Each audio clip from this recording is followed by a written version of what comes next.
Hello, I'm Rick Green, and I'm honored to say a few words about Zig Ziglar and Born to Win.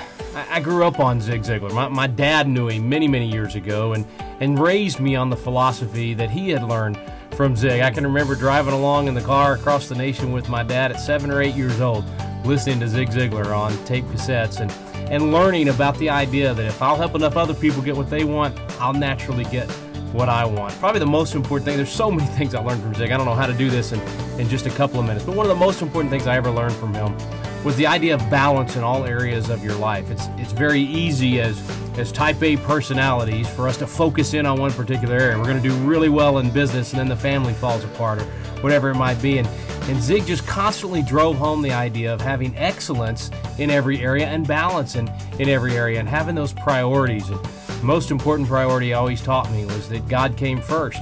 I remember him telling me once, Rick, I know 3 things. There is a God, I'm not him, and neither are you. He always kept that in perspective for me, so that even with all the motivation and even with all the belief that we can accomplish whatever we put our minds to, that we had to recognize the sovereignty of God, and we had to recognize that we are not God, that we are his instruments. So many important lessons from Zig Ziglar. There's a world out there that has been trained by Zig, and I think one of the greatest things is that the next generation also will be influenced by Zig Ziglar, because so many of us were raised on his philosophy that have now gone in to be leaders, either in politics and government or in the field of communication. I do it on radio and in government, teaching people those same things I learned from Zig so many years ago. And I just think it's a great testament to his life and to the impact that he's had on our generation, but also that now that's going to influence future generations to recognize that they are born to win, but they've got to plan to win, they got to prepare to win, and then they can expect to win. So I'm one of those that's been blessed to be influenced by Zig Ziglar and excited